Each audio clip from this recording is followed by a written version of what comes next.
General, halika na ulit. Alam mo, mahal namin tong si General, no? Di ba, General?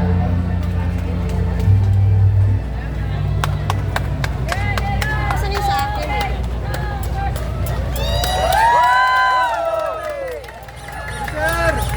Anong kaya? Mga kababayan, magandang gabi po sa inyong lahat. Kamusta po kayo? Ako po si Romeo Pokis, veteranong general at patuloy na sundalo ng bayan. Wala akong dapat ako dito ngayon dahil 40 anyos na kayo kung nagservisyo sa bayan, sa ating militar.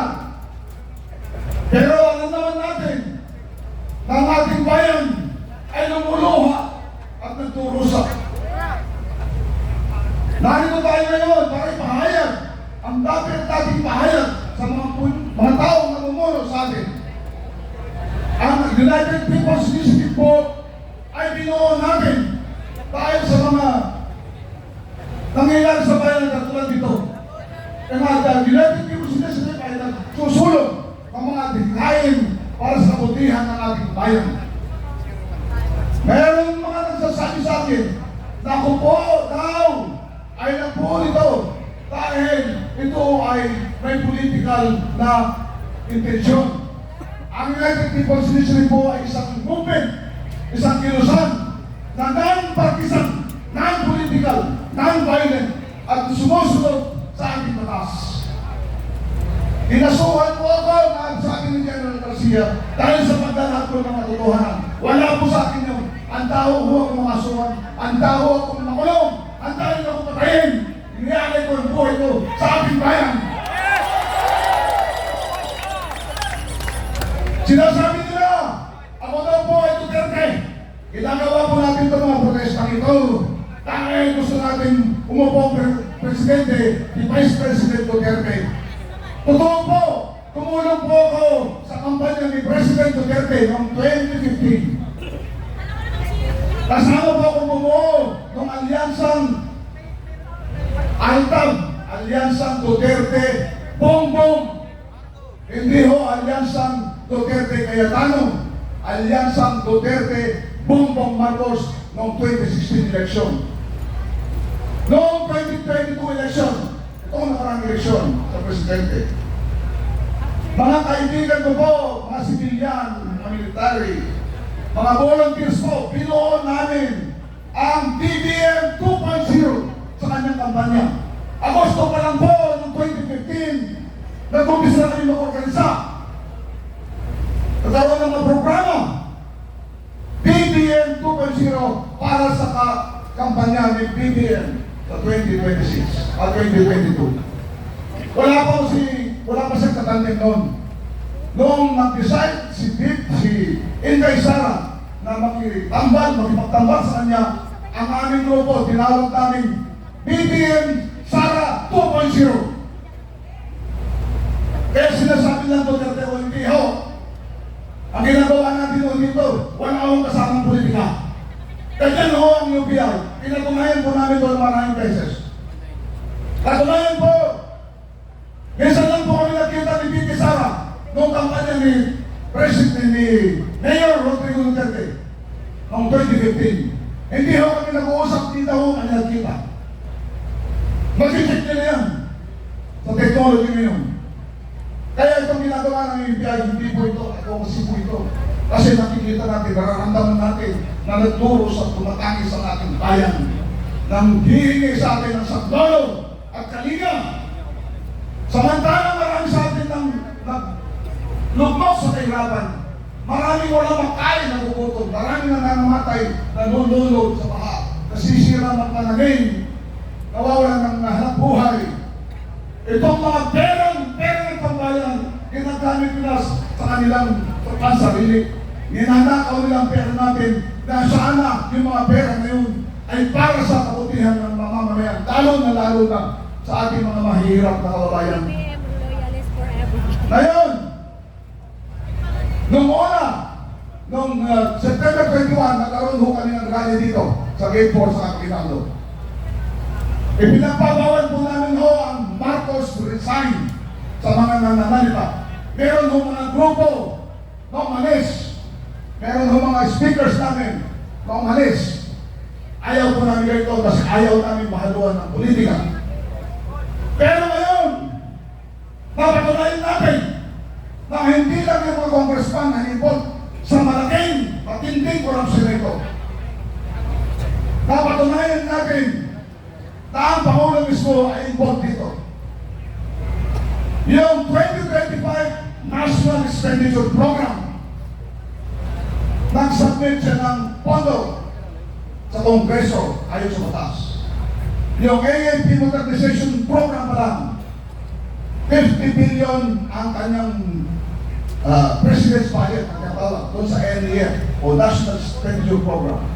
Pagdating sa Kongreso, ganyan, kinatay-katay yung kanyang budget. Pinawasan ng 15 billion ang AAP Modernization Program. Saan na nilagay yung inilagay na doon sa kanilang mga porparin?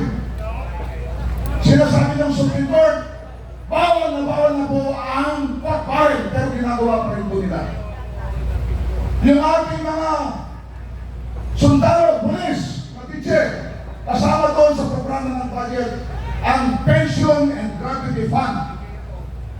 Yung mga mag-retire o yung mga dapat tanggapin na mga tawag dito, yung mga leave, accumulation slip, kung nakukunin ang budget na yun. Ano nangyari sa Pension and Gratuity Fund? Nasamit ang Pangulo ng 232 billion noong 2025. Anong ginawa sa Kongreso? Pinawasan ng 92 billion. Pinawasan ng 92 billion. Ano nangyayari pagka pinawasan mo yung mga pension gratuity fund? Marami dyan yung dapat na tatanggap sa taon na yun. Wala sila matatanggap dahil walang pondo. Ipoprogram yung schedule pa yan sa susunod na taon para matanggap sila. Ganon po ang nangyayari. Okay. Kaya itong mga insertions na natawag, insertions, ang mga insertions na yan, pork-barrel po yan. Alam naman natin. Okay? 100 billion na. Kaya ang ating mga sundalo, lalo na, tinaas ang kanilang subsistence sa lawas ng 200. From 150 pesos to 350 pesos. 200 increase. Saan galing yun? Doon din sa AP Modernization Program dapat, sa Armed Forces din po dapat yun. Doon din sa PGF, President Gratuity Fund. Parang ginigyan ng KND, akala mo, nagpapasalamat ka, masundal natin tuwa-tuwa. Hindi na lang galing din sa AP budget yun. Pero nangyari. So ano? Ngayon, bakit hindi dapat managot ng Presidente? Dapat managot ng Presidente. Bakit? Yung pinawa nilang mga Kongreso, Congressman, nung kinatay-tatay nila ng budget, punta sa Kaipaikan, in-approve yung mga small committee, in-budget nila doon. Kung ayaw sana ng Pangulo yun, hindi dapat in-approvean yun, yung budget na yun. In-approvehan niya. Ibig sabihin, kasama siya doon. Meron, hindi lamang siya human responsibility, kundi moral responsibility. Ngayon, galit na galit yung mga mamamayan. Yung mga masakay dyan, nag-chat sila sa barya-barya. Kami papakay sa mga sa kanilang mga pamilya. Yan ang nangyari. Ninakaw ng mga pera, pati mga pamilya nila, pinangalandaran pa ang pagdanakaw nila. Hindi lamang milyon, hindi lamang bilyon, trilyon na po. Hindi pa po tayo na matatapan na magagalit sa ganun nangyari sa ating bayan.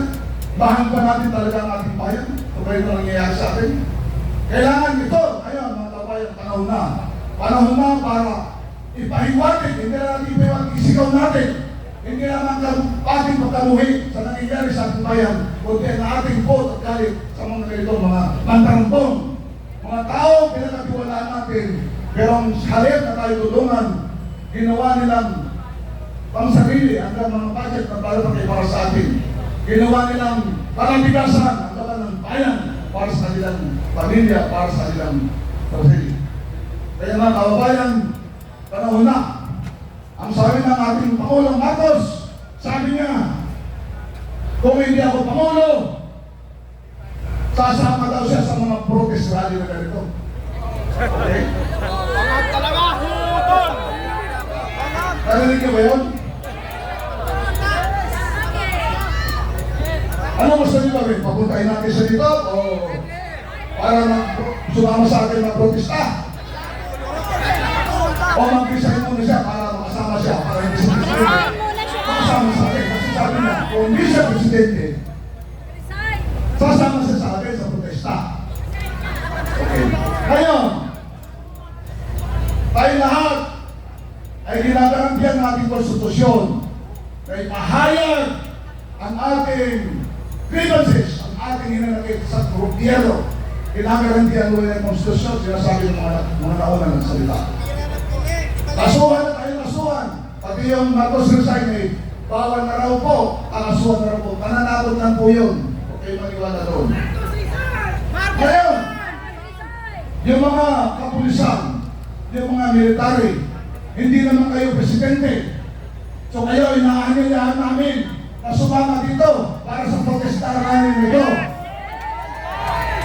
Alam namin, ang damdamin ng mga pulis, military, mga teacher, kung ano na dyan. Alam natin, yung ordinary Pilipino, ang galit at buot sa nangyayaring korupsyon dito sa ating bayan. Kaya tayo ay magsama-sama, mga kababayan, ipaglaban natin ang katarungan, ang katotohanan, panaugutin ang lahat ng mga taksin ng karambon at nagkapastangan sa ating bayan at ibalik ang katapatan at moralidad sa ating bayan. Mabuhay kayong mga Pilipino! Mabuhay kayong mga Pilipino! Mabuhay ang Pilipinas! Maganda namin lahat sa inyong Maraming salamat siyempre sa isa sa pinakamamahal nating general. Yes. Siyempre. General Fortis, maraming pong salamat. General. Pero mga kaibigan, mga kababayan, hindi ibig sabihin na yun siya lang ang nalaban para sa ating kinabukasan.